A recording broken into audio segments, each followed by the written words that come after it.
오늘이 추석이죠. 추석이기 때문에 아마 많이들 지방에 지금 내려가신 것 같아요. 저에게 연락하시는 분들도 많이 계시고, 여러분들 이제 화요일까지 또 우리 추석 명절을 연기를 했다고 하니까 오가는 길에 여러분들 안전사고 나지 않도록 잘 다녀오실 수 있기를 바라겠고요. 여러분 추석 명절이 여러분들의 가정뿐만 아니라 여러분의 일가 친척들과 함께 행복한 시간이 되실 수 있기를 바랍니다. 오늘 룻기 말씀 보고 싶습니다. 다음 주까지 2번 정도에 걸쳐서 말씀을 볼까 그런 생각을 하고 있습니다. 룻기라고 하는 성경은 여러분들 많이 읽어서 아시겠지만 1장을 안 한 이유는 너무나 많이 했기 때문에 알기 때문에 의도적으로 1장을 제가 지나서 오늘 2장 1절부터 초반부의 말씀을 좀 나누려고 합니다. 사실 룻기는 가난한 자들의 이야기예요. 특별히 여인의 이야기죠. 가난한 여인. 지금도 물론 그럴 수 있겠지만 지금으로부터 3000년 전 이상 저 유대 땅에 여인이라고 하는 그 힘은 참 약합니다. 더군다나 아주 가난한 여인이라고 한다면 사실은 인간적인 소망이 없는 상태라고 생각을 해도 될 것 같아요. 아무런 소망이 없는 사람에게 하나님께서 간섭하시고 개입하셔서 일을 하셨던 이야기가 오늘 룻기의 내용의 말씀입니다. 사실 이 룻기 주인공 룻이라고 하는 여인은 다윗의 증조할머니예요. 이해하시겠어요? 증조할머니가 어떤 관계인지. 그러니까 다윗이 할머니 하는 그것도 증조할머니. 그러면 자연스럽게 예수님의 먼 조상의 이야기죠. 하나님께서 구약의 계보를 쭉 이어가시는 가운데 이방 여인 룻의 계보까지도 예수 그리스도의 범위 안에 기록한 말씀이란 말이에요. 그러니까 예수님의 구속의 사역, 역사 그 가운데서 룻이라고 하는 여인이 분명히 들어와 있는 것을 오늘 성경은 우리들에게 이야기합니다. 자, 이제 성경을 들어가기 전에 룻기 1장을 한번 보세요. 1장 1절, 1절만 제가 읽어드릴 테니까 여러분 눈으로 귀로 한번 따라오시면 되겠습니다. 사사들이 치리하던 때에 그 땅에 흉년이 드니라. 유다 베들레헴의 한 사람이 그의 아내와 2 아들을 데리고 모압 지방에 가서 거류하였는데, 시대적 배경을 이야기하죠. 사사시대라고 이야기합니다. 아직 이스라엘은 왕이 출현하기 전이에요. 그저 재판관이었던 사람이 이스라엘 하나님의 백성들을 다스리고 그들을 하나님의 말씀을 받아서 인도하던 아주 원시적인 그런 사회였었어요. 그때에 그 하나님의 약속의 땅 가나안 베들레헴에 흉년이 든 겁니다. 그야말로 힘든 상황이죠. 흉년이라고 하는 것은 먹고 사는 문제가 중요했던 시대에는 가장 큰 치명적인 문제죠. 너무나 힘드니까 그 베들레헴 땅에 살고 있었던 한 가족, 아빠와 엄마 2 아들이 4명이 살던 가족이, 야, 저 모압 지방에는 그래도 살만하다고 하더라. 그 이야기를 듣고 모압이라고 하는 이방 땅으로 이사를 간 이야기예요. 쉽게 말하면 약속의 땅에서 하나님의 백성이 살다가 약속이 없는 땅으로 한번 살아보겠다, 여기 있다가는 죽겠다, 살아보겠다라고 이사를 간 내용이에요. 그런데 여러분 아시는 것처럼 그렇게 살겠다고 갔던 그 모압 땅에서 이 가정은 패가망신하죠. 다 죽었어요. 남편도 죽고 2 아들도 죽는 거예요. 그러니 어머니 남고 2 며느리만 남는 거예요. 하루아침에 과부 3명만 남고 마는, 그야말로 비참한 이야기예요. 슬픈 이야기예요. 그리고 가난한 사람들의 이야기입니다. 사사시대는 대표적인 하나님의 말씀을 사사시대로 이렇게 표현합니다. 각각 자기 소견에 옳은 대로 살았던 시대다. 하나님의 말씀은 관심이 없어요. 그저 자기 생각에 오르면 그대로 행했던 시대. 다시 말하면 하나님의 자리에 자기 자신을 앉혀놓고 스스로 우상이 돼서 자기 정욕대로 살았던 시대였다. 이것을 사사시대. 그 사사시대에 살던 대표적인 한 가정이 이렇게 어려움을 겪은 것을 오늘 성경은 우리들에게 이야기하죠. 어느 날 갑자기 남편도 죽고 두 아들이 죽으니 소망이 있습니까? 그 어머니, 시어머니 나오미라고 하는 여인이 이제 그 모든 상황을 다 접고 이제 나 여기서 이제 못 살겠다. 다시 고향으로 돌아가야 되겠다. 그래서 두 며느리를 불러다 놓고 이야기를 하는 겁니다. 며느리 잘 들어라. 이제 내가 너희들을 책임질 능력도 없고 나는 너희들을 위해서 아들을 낳을 힘도 없다. 아들도 없다. 이제 너희들 각자 알아서 새 시집을 가든지 알아서 살아라. 나는 모르겠다. 그랬더니 큰 며느리가 알겠습니다. 목을 놓아 울긴 울지만 결국은 돌아가고 마는 거예요. 근데 희한하게 둘째 며느리가 이 시어머니 나오미에게 떨어질 줄 모르는 거예요. 한 번 붙어서는 떨어질 줄 모르는 거예요. 1장 16절 하반절에 보니 그 며느리 룻이 그 시어머니 나오미에게 이런 말을 합니다. 어머니의 하나님이 나의 하나님이 될 것입니다. 굉장한 믿음의 고백이에요. 저는 사실 이 말씀을 준비하면서 과연 룻이라고 하는 여인이 자기가 하는 그 말을 이해하고 했을까? 어머니의 하나님이 나의 하나님이 될 것입니다. 그러면서 끝까지 쫓아가겠다는 거예요.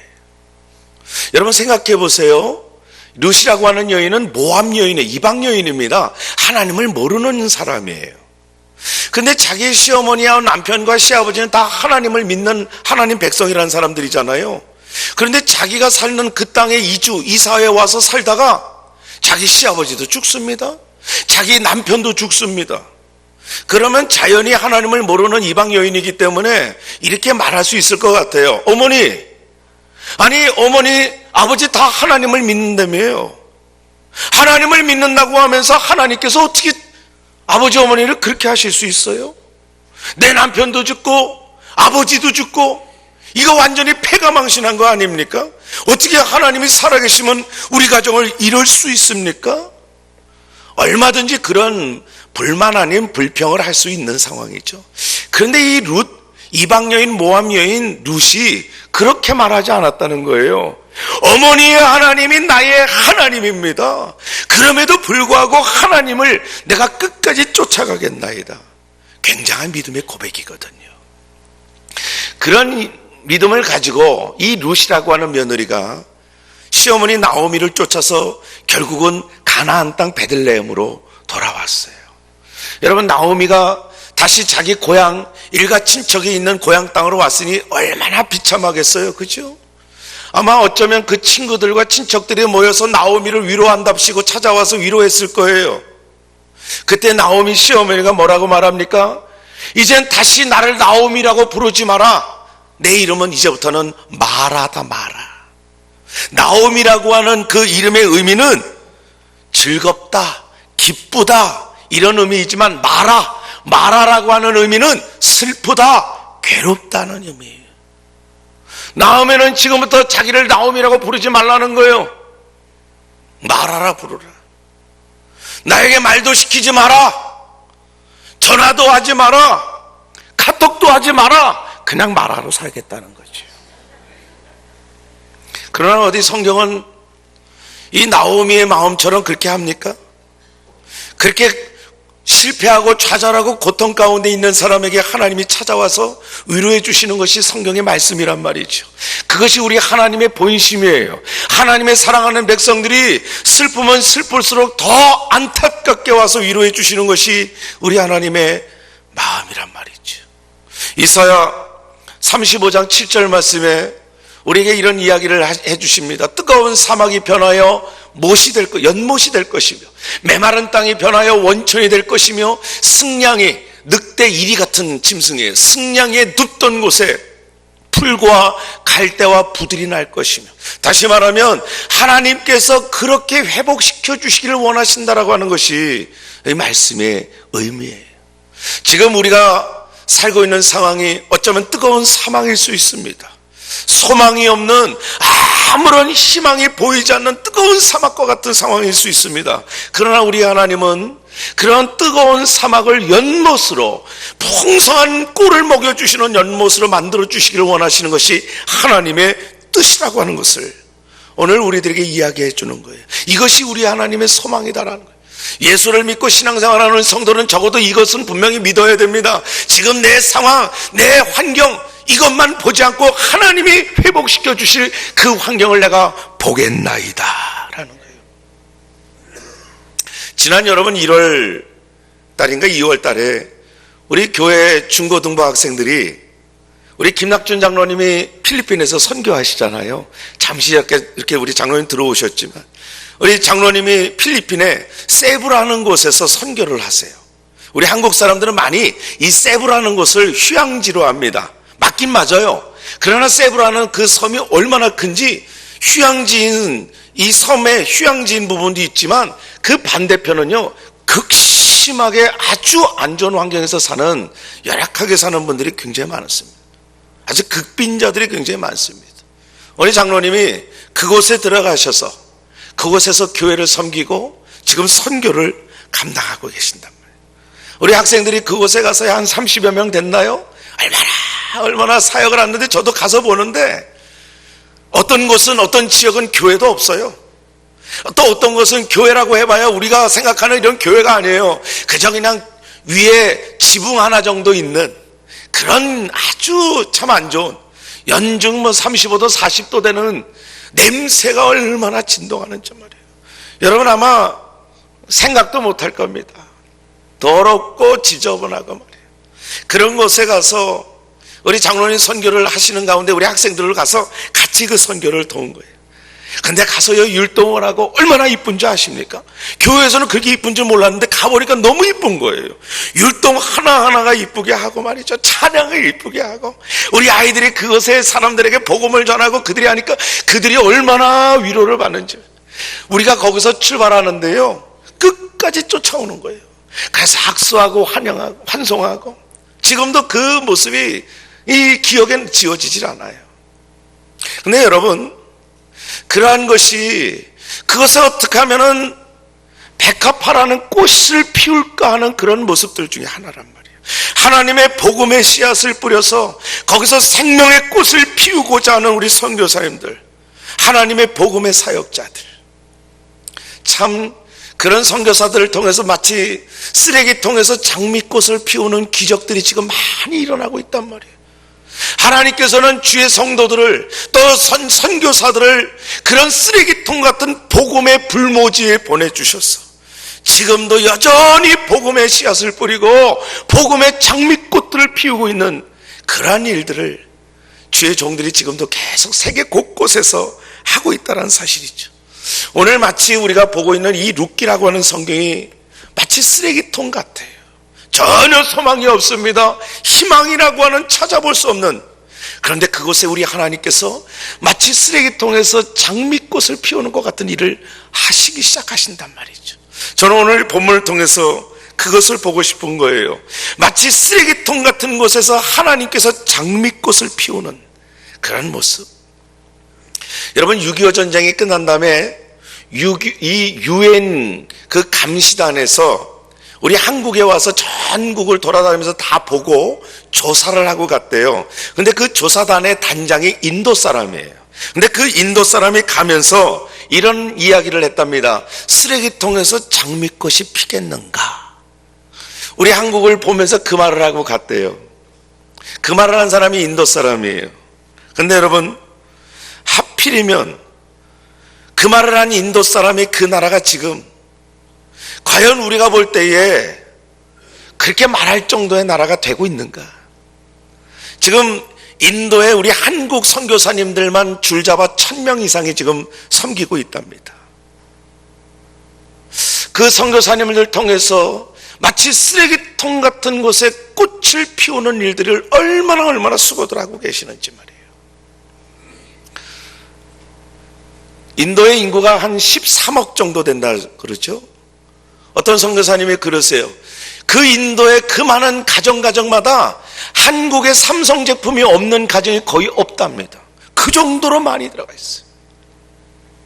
몇십 년 전에 쓰레기통 같은 이 한국에서 과연 장미꽃이 필까? 그 말을 했던 인도 사람이 정작 자기의 나라는 아직도 꽃이 피지 않는데, 우리 하나님께서 우리 대한민국을 사랑하셔서 그때 쓰레기통처럼 보였던 우리 대한민국을 장미꽃이 만발한 나라로 하나님께서 이렇게 성장시켜 주시고 축복해 주신 것이 얼마나 감사한지요. 여러분, 혹시 여러분들의 상황이, 여러분들의 영혼이 마치 불모지와 같은 그런 상태입니까? 여러분, 걱정하지 마세요. 우리 하나님께서는 얼마든지 쓰레기통 같은 곳에서 장미꽃을 피우시는 하나님이신 줄 믿습니다. 우리 하나님은 그런 하나님이에요. 그런 하나님을 오늘 룻기를 통해서 우리에게 소개해주고 계신단 말이죠. 과연 우리 하나님께서 쓰레기통 같은 그곳에서 어떻게 장미꽃을 피우실까? 그것의 가장 중요한 단초는 처음에 말씀드린 것처럼 1장 16절 하반절에 어머니의 하나님이 나의 하나님이십니다. 이것이 얼마나 큰 장미꽃을 피웠던 밑거름이 되었는지 몰라요. 굉장한 말이에요. 여러분, 이 시어머니를 섬겼던 나옴, 이 룻이라고 하는 여인, 참 얼마나 그 시어머니를 섬기면서 쓰레기통과 같은 그 인생의 삶에서 장미꽃을 피웠는가. 저는 그 장미꽃을 피우는 과정 가운데 이 룻이라고 하는 여인이 이삭을 줍는 장면을 통해서 우리가 한번 보고 싶은 거예요. 이삭을 줍는 그것을 통해서 하나님께서는 룻을 통하여 나오미와 함께 쓰레기통 같은 인생을 장미꽃을 피워주셨구나. 여러분, 이삭을 줍는 그런 장면이 머리에 들어오세요? 어떻게 이삭을 줍는지 잘 이해 안 되시는 분을 위해서 제가 그림 하나를 좀 보여줄게요. 한번 보여주세요. 네. 잘 그렸어요? 잘 그렸어요? 제가 그린 건 아니지만 유명한 분이 그림을 그린 거예요. 이삭 줍는 여인, 제목이. 이삭을 줍기 위해서는 머리를 숙이고 허리를 숙이고 고개를 숙여야 줍죠. 그러면서 열심히 줍는 그 모습, 아마 어쩌면 저 모습이 오늘 주인공 룻의 모습이 아닐까 싶어요. 다시 돌아오겠습니다. 오늘 이 이삭을 줍는 룻이라고 하는 여인을 통해서 하나님께서는 어떻게 그 인생의 장미꽃을 피워나가시는가, 오늘 말씀을 통해서 한번 보도록 하겠습니다. 먼저 첫 번째로 보면 이 룻이라고 하는 여인이 이삭을 줍는데 이삭만 주운 것이 아니더란 말이에요. 이삭을 줍는 가운데서 오늘 하나님께서는 행복까지 줍게 하셨고, 행복을 줍는 것을 통해서 그 인생의 장미꽃을 피우는 그런 놀라운 은혜를 베풀어 주셨단 말입니다. 여러분 아시는 것처럼 오늘 이 룻이라고 하는 여인은 어머니의 하나님이 나의 하나님입니다. 그렇게 고백을 하고 매일 베들레헴 들판에 나가서 이삭을 주었어요. 매일매일 아침 일찍 일터로 달려가는 저와 여러분들처럼 어쩌면 룻이라고 하는 여인의 일터는 직장은 바로 밭이었어요. 들판이었단 말이에요. 그곳에 가서 열심히 아침부터 저녁까지 주었어요. 여러분, 여기서 우리 크리스찬의 일하는 자세를 우리가 엿볼 수 있습니다. 여러분이 어떤 직장에서 일하세요? 어떤 사업을 합니까? 그렇다면 그 속에서 최선을 다해서 일하세요. 꾀를 부리지 마세요. 머리 쓰지 마세요. 사장의 눈은 슬쩍슬쩍 속이면서 이렇게 저렇게 하지 마세요. 그것은 하나님이 기뻐하지 않습니다. 적어도 하나님을 믿는, 하나님, 어머니의 하나님이 나의 하나님입니다, 나는 하나님을 믿습니다, 이 믿음의 고백을 하는 크리스천 성도들은 아침부터 저녁까지 최선을 다해서 열심히 일해야 돼요. 여러분, 그렇게 일하는 가운데 우리 하나님께서 그 일터의 현장 가운데 축복해 주시고 은혜의 통로를 열어주실 줄 여러분 믿습니다. 하나님께서 오늘 이렇게 열심히 일했던 룻이라고 하는 여인에게 어떻게 행복의 씨앗을 줍게 하셨는가 한번 보도록 하죠. 3절 말씀 보세요. 룻이 가서 베는 자를 따라 밭에서 이삭을 줍는데 우연히 엘리멜렉의 친족 보아스에게 속한 밭에 이르렀더라. 4절, 마침 보아스가 베들레헴에서부터 와서 베는 자들에게 이르되, 그렇게 얘기해. 저 보세요. 자, 오늘 하나님께서 이제 이 룻이라고 하는 여인을 어떻게 행복의 이삭을 줍게 하시는지 구체적으로 우리들에게 모습을 보여주는데, 먼저 이 룻이라고 하는 여인이 이삭을 줍다 보니까 자기도 모르게 우연히 보아스에게 속한 밭에 들어가서 이삭을 줍게 됐어요. 그것은 계획한 일이 아니에요. 그저 어머니의 하나님은 나의 하나님입니다, 이 믿음을 가지고 최선을 다해서 열심히 이삭을 줍던 여인이 우연히 보아스의 밭에 들어가게 되는 일이 있었어요. 근데 희한하게도 4절 보니까 마침 보아스가 베들레헴에서부터 내려와서 자기의 속한 자기의 밭에 왔다 그래요. 원래 주인은 자기 밭에 그렇게 많이 안 갑니다. 종들이 가서 일하는 거지 1년에 한두 번 가고 말아요. 자, 그런데 우리 하나님께서 그 쓰레기통 같은 인생의 장미꽃을 피우기 시작하는 가운데서 우연히, 그리고 마침 생각지도 못했던 일들이 절묘한 타이밍 가운데 만나게 하시는 일들이에요. 여러분, 이것이 우리 하나님의 하시는 일이란 말이에요. 우리들은 그렇게 이야기합니다. 야, 우연한 일이야, 어떻게 그런 일이 있을 수 있어? 난 이해가 안 돼. 그러나 여러분, 우리 사람들은 우연이라고 생각하지만 어디 하나님 안에 벗어나는 일이 있습니까? 다 하나님 안에 이루어지는 일들이에요. 하나님에게는 우연이 없습니다. 필연만 있을 뿐이에요. 하나님의 계획과 섭리 가운데 모든 것이 진행되어지는 거예요. 우리의 가정을 하나님께서 우연히 만드신 것 같지만 아닙니다. 우리 하나님께서는 필연적인 하나님의 은혜와 섭리 가운데 우리의 가정과 우리의 인생을 만들어 가시고 인도해 가시는 하나님이란 말이에요. 마침 보아스가 자기 밭에 오는 것은 거의 있을 수 없어요. 그런데 희한하게도 우연히 그때 룻이 보아스의 밭에 가서 두 사람을 만나게 하시는 거예요. 얼마나 기가 막힌 타이밍이에요. 아마 그런 일을 하시면서 하나님께서는 모르게 몰라도 웃고 계셨을 것 같아요. 그놈, 그 자식, 그 친구, 아마 그러면서 웃고 보시지 않았을까 싶어요. 여러분, 이 풀을 먹여보셨나요? 저는 어려서부터요, 소를 데리고 시간만 나면 소를 끌고 가서 야산 들판으로 가면서 풀을 먹이고 여기 먹이고 저기 먹이고 그런 일을 한 번도 해본 적은 없어요. 기회가 없어요. 사실은 저는 서울에서 태어나고 서울에서 자랐기 때문에 별로 그런 일은 없습니다. 그런데 알아요. 여러 가지 글이라든지 상황 다 알잖아요. 그 시골에 소를 키우는 사람들은, 또 그 가정의 아들들은 소를 끌고 여기저기 풀을 먹이면서 다닙니다. 근데 풀을 먹일 때의 원칙이 있어요. 오늘 여기를 먹였으면 내일 여기 안 와요. 그죠? 다른 곳에 가요. 왜? 오늘 풀을 여기서 다 뜯어 먹었기 때문에 내일은 먹을 게 없는 거예요. 또 다른 곳에 여러 군데를 돌아다니다 보고 다시 또 오면 여기 자라났으니까 오는 겁니다.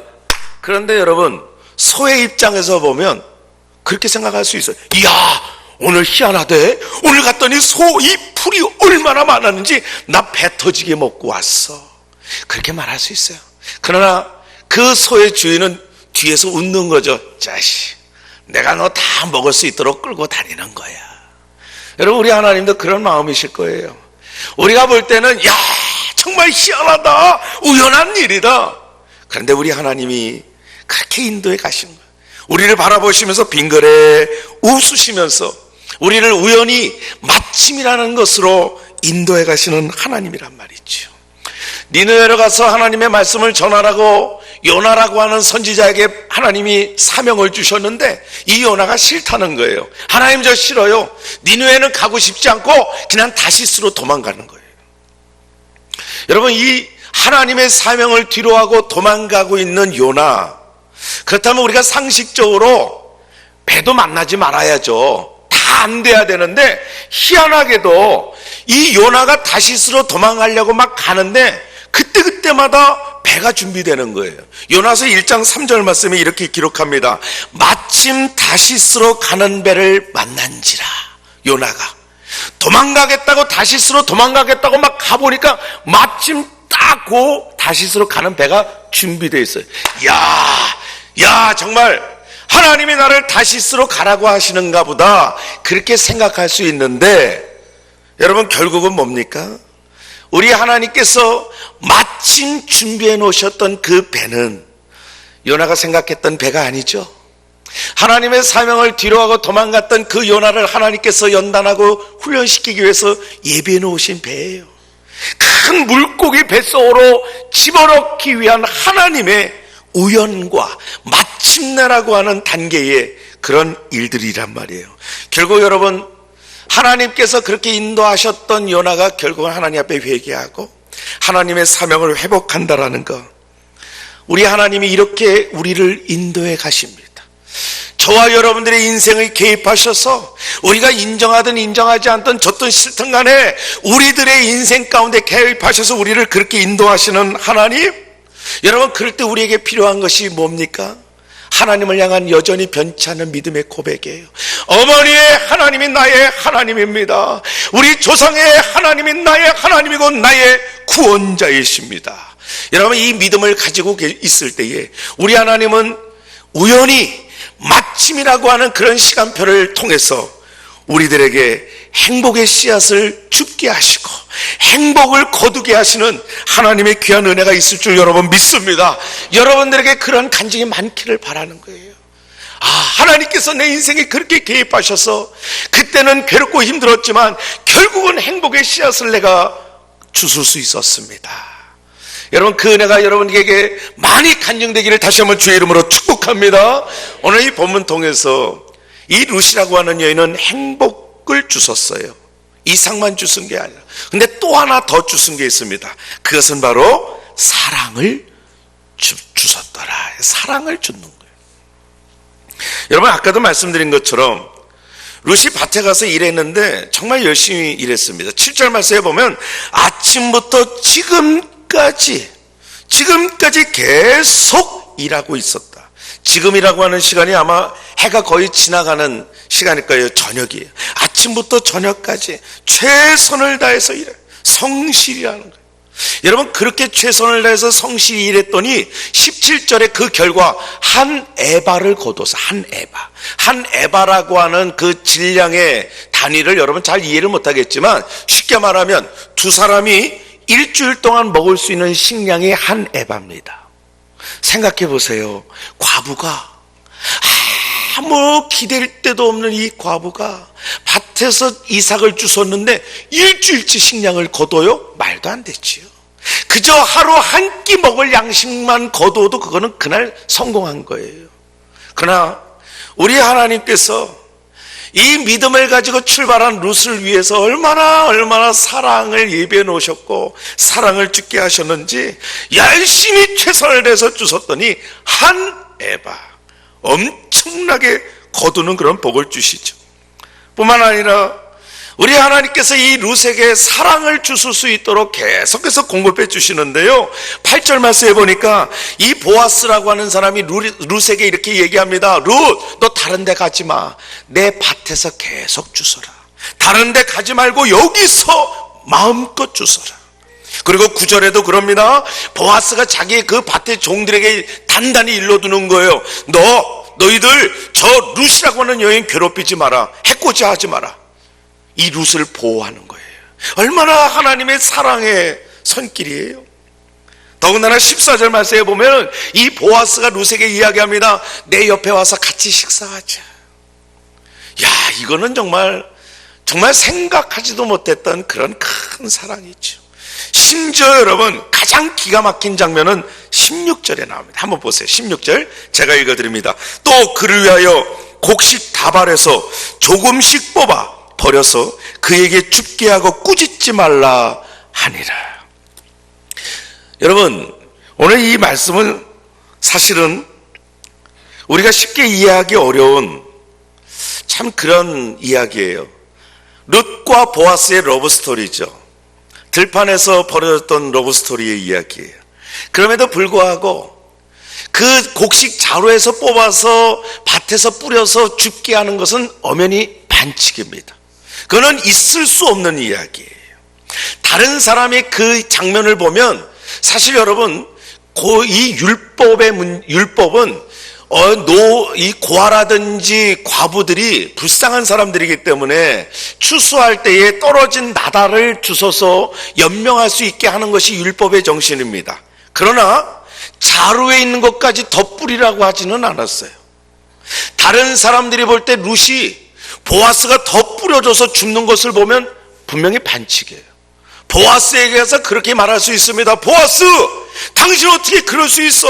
우리들이 주술 때는 하나도 뿌려주지 않더니 저 여인 룻이 죽는다고 할 때 다 막 뿌려주고 더 뿌려주고 당신 반칙하는 거야. 어떻게 그럴 수 있어? 이건 불공평해.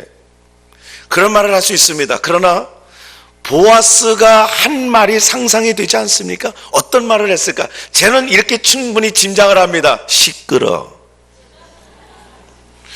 야, 내 것 가지고는 내가 마음대로 하는데 네가 뭐야? 네가 뭔데 참견이고 간섭이야? 네 거나 가지고 꺼져. 아마 이런 말 하지 않겠어요? 이거는 얼마든지 우리가 상상할 수 있는 보아스의 이야기예요. 자기 밭도 아닌 남의 밭에 와서 이삭을 줍는 것, 여러분 그 자체가 얼마나 은혜입니까? 거기다가 나삿을 자꾸 더 뿌려주는 거예요. 주인이 그 이삭을 줍는 여인이 너무나 불쌍해서 자꾸 이삭을 더해 주는 거예요. 여러분, 그렇다면 그것은 불공평한 문제가 아니라 주인이 선한 거예요. 주인이 정말 자비와 은혜와 사랑을 베풀어 주시는 거예요. 네 거나 가지고 꺼져. 내 것 가지고 내가 마음대로 하는데 네가 뭐라고 하느냐? 어디서 많이 들었던 이야기 기억나지 않습니까? 포도원 주인의 이야기예요. 아침 새벽부터 그 포도원에서 품꾼을 들여보내는 거예요. 하루에 한 데나리온을 주겠어. 일할래? 예, 일할게요. 아침 새벽부터 6시부터 와서 일한 사람, 그 주인은 아침 9시에 또 나가서 사람을 들여보냅니다. 낮 12시에 나가고 오후 3시에 나가고 심지어 저녁 6시에 일 끝나는데 5시에 가서 또 사람을 들여보냈어요. 다 한 데나리온 주겠다는 거예요. 나중에 계산할 때에 새벽부터 와서 일한 사람이 투덜투덜거립니다. 주인님, 아니 어떻게 새벽부터 6시까지 12시간 일한 사람하고 1시간 일한 사람하고 똑같이 한 데나리온 줍니까? 이건 불공평해요. 그때 주인이 뭐라 그러죠? 시끄러워. 내 것 가지고 내가 마음대로 주는데 네가 웬 참견이야? 네 거나 가지고 꺼져.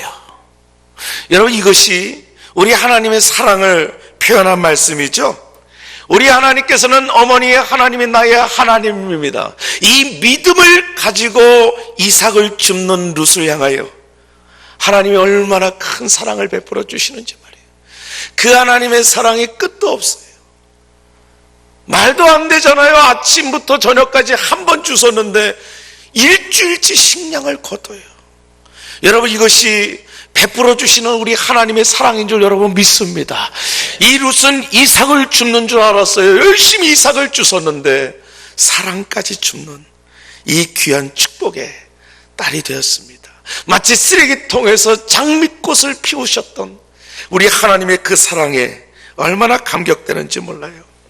여러분, 오늘 이 말씀을 마치면서 오늘 이삭을 주셨던 이 룻의 이야기는 들판에서 벌어졌던 이야기예요. 들판에서 이삭을 주스면서 있었던 이야기입니다. 절대로 높은 곳에 있으면 들리지 않는 이야기예요. 고개를 쳐들고 어깨를 쳐들는 사람들에게는 절대로 보이지 않는 이삭의 이야기. 고개를 숙이고 허리를 숙여야만 주술 수 있는 이삭의 이야기. 오늘도 마찬가지입니다. 마음이 교만해지고 인생이 교만해지면 절대로 경험할 수 없는 하나님의 행복과 사랑은 끝까지 경험하지 못할 거예요. 그러나 우리 하나님께서는 겸손한 자에게, 고개를 숙이고 허리를 숙이는 자에게 지금도 여전히 주시기를 원하시는 하나님의 은혜와 사랑과 행복이 있다는 사실이요. 오늘 힘든 가운데서도 얼마든지 우리 하나님께서는 그러한 상황 가운데 행복을 주실 수 있고 사랑을 주실 수 있다라고 하는 것을 오늘 룻기 말씀을 통해서 우리들에게 들려주십니다. 더 낮아지십시다. 더 겸손하십시다. 그럴 때 우리 하나님의 행복과 사랑의 이야기가, 사랑의 은혜가 우리들에게 주실 수 있는 그런 복이 될 줄 여러분 믿습니다. 자, 그런데 마지막으로 이렇게 이삭을 줍는 자에게 하나님께서 주신 하나의 사명이 있습니다. 그것은 생명을 줍는 은혜가 있어야 된다는 사실이죠. 우리가 이삭을 주서요, 낮은 곳에 가서 줍습니다. 그럴 때에 우리는 생명의 이삭도 주서야 해요. 11월 1일 날 우리는 조이 페스티벌을 합니다. 11월 1일 날 우리는 우리만 먹고 마시겠다라고 하는 것이 아니라 아직도 이 하나님의 행복과 사랑의 은혜를 줍지 못하는 불쌍한 우리 주변에 예수를 알지 못하고 천국을 알지 못하는 그들에게 세상이 다인 줄 알고 각각 자기 소견에 오른 대로 하나님의 자리에 자기의 정욕을 앉혀놓고 자기 멋대로 사는 사람들에게 생명의 씨앗을 전해지기를 원하는 우리 하나님의 마음을 좀 이해했으면 좋겠고요, 받았으면 좋겠어요. 선교사님들이 가서 그 쓰레기통 같은 곳에 백합화 장미꽃을 피우려고 하는 것, 그분들만의 사역이 아니라 오늘 이 시대에 우리에게 모두에게 주신 사역이, 우리가 있는 그 현장에서 예수 그리스도의 생명의 씨앗을 뿌렸어 영적인 불모지와 같은 쓰레기통과 같은 그곳에 생명의 꽃을 피우려고 하시는 것, 이것이 우리 하나님의 뜻이라고 한다면 우리는 얼마든지 그 사명에 동참해야 돼요. 여러분, 행복과 사랑의 씨앗을 주우면서 아울러서 여러분 생명의 씨앗까지도 주실 수 있는 그런 우리 창대 식구들이 되시길 주의 이름으로 축복합니다. 축복합니다. 기도하십시다. 살아계신 하나님 감사합니다. 하나님의 은혜 가운데 오늘도 거룩한 주일을 허락하여 주시고, 오늘은 특별히 추석 명절을 맞이한 주일을 통하여 우리 하나님 앞에 영광 올려드리게 하심을 감사합니다.